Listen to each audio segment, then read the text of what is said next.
Ciao amici e bentornati sul canale. Oggi in questa recensione ho un'anteprima assoluta, questo bellissimo e nuovissimo Rhino 1 Pro, l'ultimo cellulare lanciato in casa da Genio. È la prima volta che faccio una recensione di questo brand che tra l'altro è in netta crescita, infatti era presente anche all'IFA 2025, sta lanciando tanti nuovi modelli e questo è uno dei suoi cellulari di punta per quanto riguarda l'inizio del 2026. E partiamo subito con le caratteristiche a partire dal doppio speaker da ben 130 decibel di potenza, che dopo andremo a testare non solo in esterna ma anche immerso nell'acqua per verificare la qualità del sound. E l'altro punto di forza è questo mega LED a campeggio veramente molto originale che circonda uno dei due speaker. E per farvi capire la sua potenza di illuminazione beccatevi questa clip che ho fatto in notturna. Qua con me ho un altro cellulare sempre rugged con un LED di normali dimensioni, non potente come questo, così da farvi vedere meglio la differenza. Ora partiamo da rugged phone con il LED di normali dimensioni. Guardate, la luminosità è ovviamente abbastanza buona, però se già mi allontano non si vede molto bene da questa distanza. Stessa cosa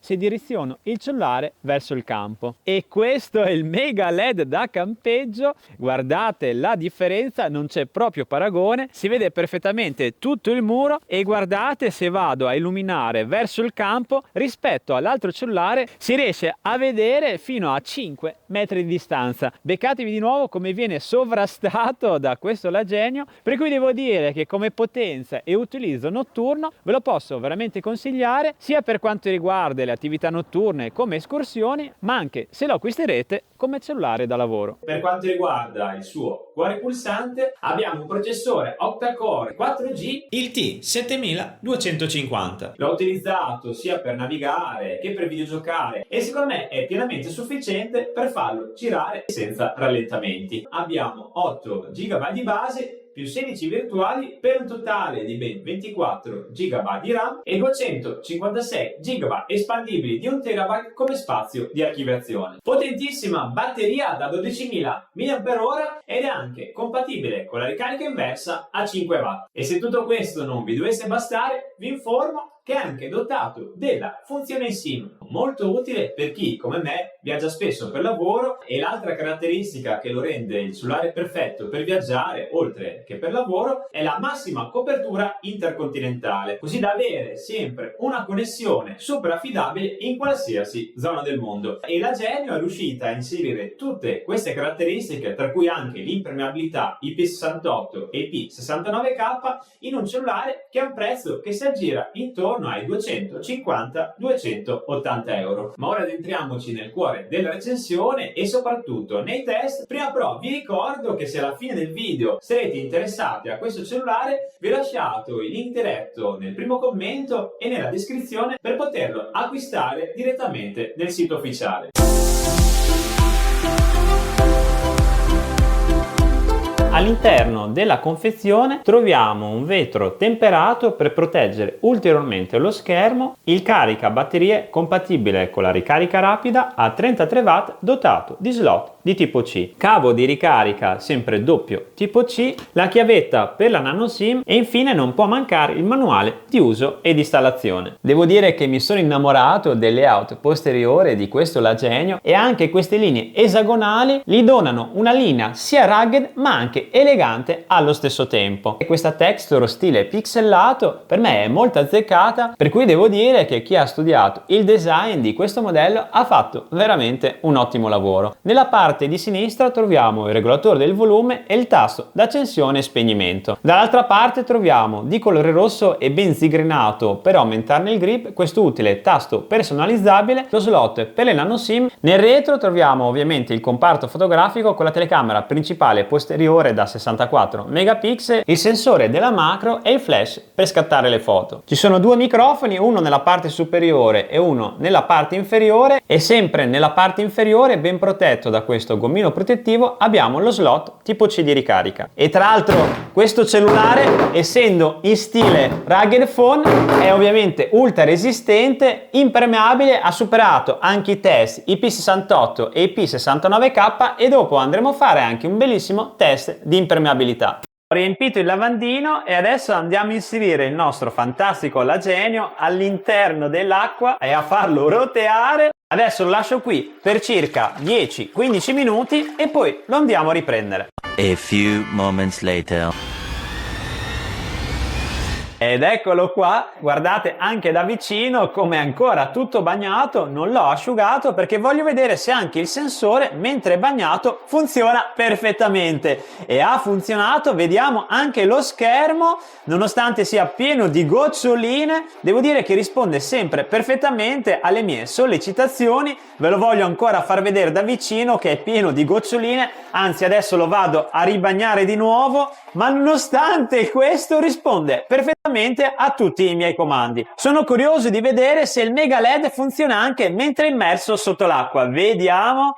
No, guardate che figata! Praticamente lo potrete anche utilizzare per immersioni. E ora, visto che voi siete un pubblico molto esigente, andiamo a vedere come si comporta lo speaker immergendo il cellulare all'interno dell'acqua.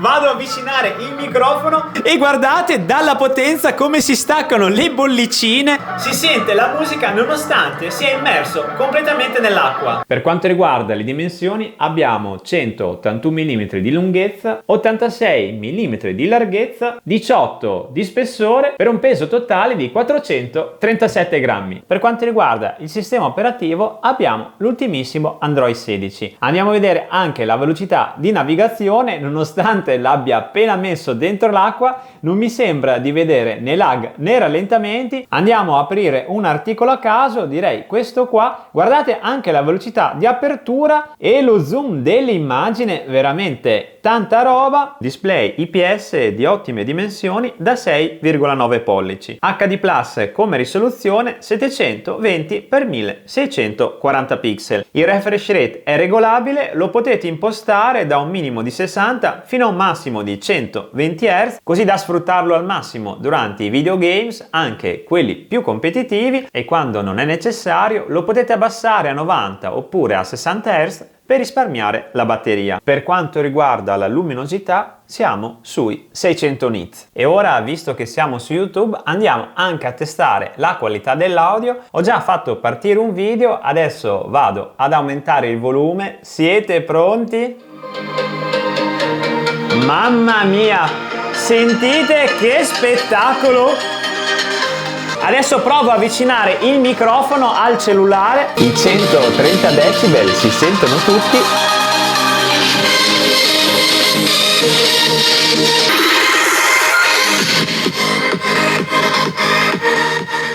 E ora andiamo a vedere la differenza di sound e di potenza di questo Superlagenio rispetto allo speaker di un normale rugged phone. Ho già selezionato lo stesso video, partiamo col cellulare normale, mettiamo il volume al massimo, questo è il sound.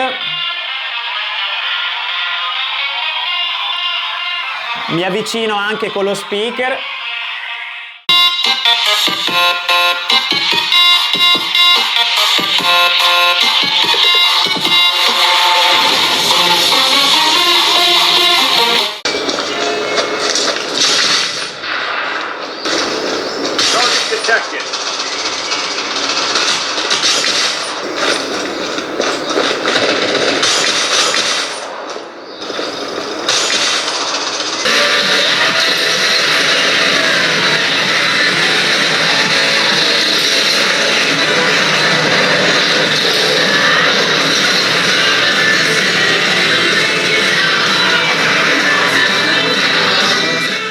C'è anche un'ulteriore personalizzazione del suono che non è presente negli altri cellulari, vi permette di scegliere tra 5 modalità a partire dalla modalità cinema. La modalità musica è perfetta se per caso volete ascoltare una playlist musicale, la modalità videogames se usate il cellulare per videogiocare, la modalità AI molto interessante che abbina autonomamente gli effetti in base allo scenario di utilizzo dello schermo, e c'è anche la modalità super volume per assaporare il sound alla massima potenza. Potete anche programmare l'accensione e lo spegnimento se per caso utilizzate il cellulare come sveglia. E continuando con le impostazioni vi informo anche che per la sicurezza questo cellulare non è affatto male, perché è dotato sia di sensore di impronte digitali che adesso andiamo a provare. Guardate anche in questo caso che velocità di apertura dello schermo, ma non solo, perché è anche compatibile con lo sblocco facciale. Trovate anche la funzione chiave intelligente che serve a impostare il tasto personalizzabile. Con un clic ho impostato le impostazioni.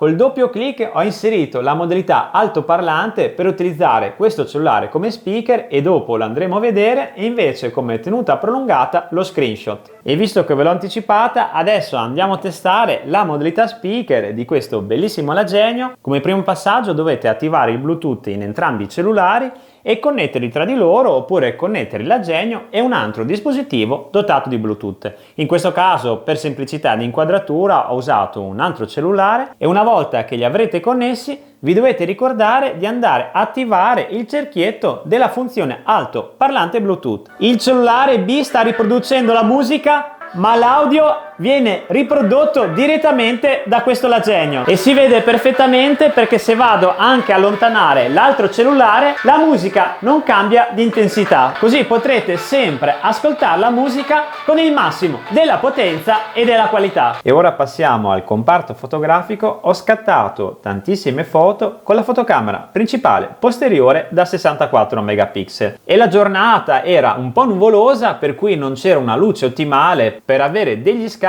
alla massima qualità. La fotocamera non è il suo punto di forza, infatti questo non è un camera phone, però essendo un cellulare da 230-240 euro, per me la qualità è in linea con le aspettative. Ho provato anche delle foto in ambienti ancora meno luminosi come il sotterraneo del mio condominio, ma devo dire che anche con pochissima luce la qualità non è diminuita di parecchio. E questa invece è una carrellata di foto che ho scattato da vicino. Mi ha stupito veramente tanto, questi scatti sono venuti veramente bene, si vedono anche i pigmenti e le linee delle foglie. Anche in questa foto di una corteccia non vedo particolari difetti, anzi secondo me da vicino questo cellulare dà veramente il meglio di sé, grazie infatti al sensore che è stato inserito sempre nella parte posteriore. Queste che vedete invece sono due panoramiche, perché questo cellulare ha anche questa funzione. E infine non poteva mancare il video in alta definizione. In ogni modo, per quanto mi riguarda, l'insieme del comparto fotografico per me ha raggiunto la sufficienza. Spero che questa recensione vi sia piaciuta. Se volete ulteriori informazioni oppure acquistarlo direttamente nel sito ufficiale, vi ho lasciato il link diretto nel primo commento e nella descrizione di questo video. Vi saluto e come sempre vi do appuntamento al prossimo video. Ciao!